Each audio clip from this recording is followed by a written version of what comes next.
Life was a cage. Anxiety, the bars. I was trapped, terrified. Every day felt impossible. Simple tasks, monumental challenges. My mind raced, a whirlwind of what-ifs. My body, a prisoner of tension. I knew medication was an option, but something in me resisted. I craved a different path, a natural way to heal. This journey wouldn't be easy, but I was determined to break free. My escape wouldn't be about erasing anxiety completely. It would be about understanding it, befriending it, learning to live with it, not for it. This is my story. The memory still sends shivers down my spine. A panic attack, so intense I thought it would consume me. My heart hammered in my chest, breath caught in my throat, a strangled sob.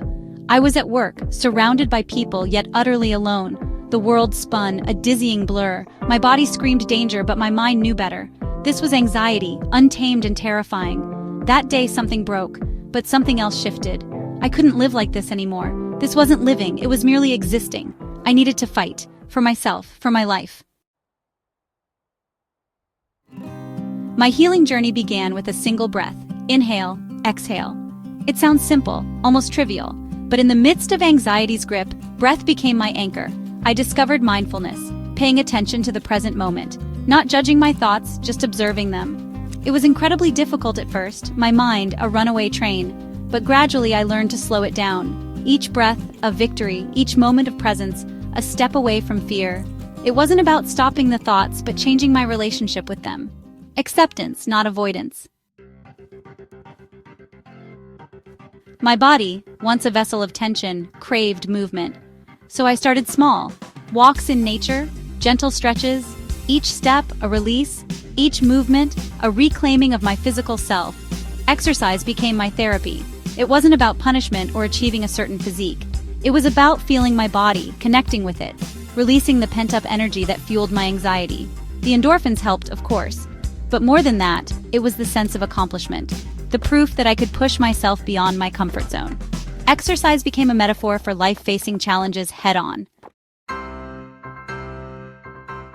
Section 5. Nourishing my nervous system, food and anxiety.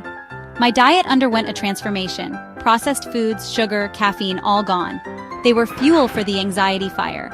I focused on whole foods, nourishing my body and calming my nervous system. I discovered the power of gut health, learned how the bacteria in my intestines could influence my mood.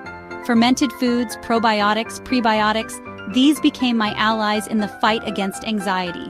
Food wasn't just sustenance, it was medicine. Every meal, a conscious choice. Every bite, an act of self-care.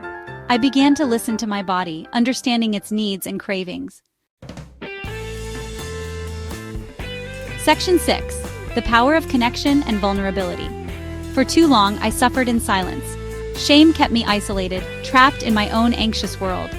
But I learned that vulnerability wasn't weakness, it was strength.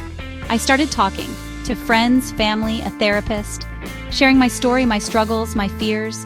The weight of secrecy lifted. I wasn't alone, others understood. Connection became my lifeline. Knowing I wasn't alone in my struggles, a powerful antidote to anxiety's isolating grip. Sharing my story not only helped me heal, but also helped others feel seen and understood. Section 7. The turning point. A new sense of hope. The days weren't perfect. Anxiety still whispered in my ear, but I had learned to manage it, to quiet the voice of fear with the tools I had gathered along the way. There was a moment, I remember it clearly. I was walking in nature, sunlight dappling through the leaves. A wave of peace washed over me, a deep sense of calm I hadn't felt in years. It wasn't that anxiety had vanished entirely, it was the realization that I was no longer defined by it.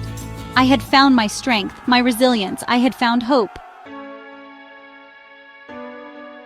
Section 8. You are not alone, a call to courage.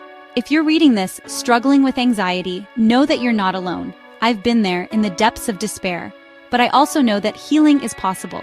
You don't have to choose medication if it doesn't feel right for you.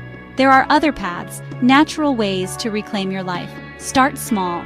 Choose one thing from my story: breathing, movement, connection. It won't be easy. There will be setbacks, but you are stronger than you think. You are worthy of peace. Take that first step.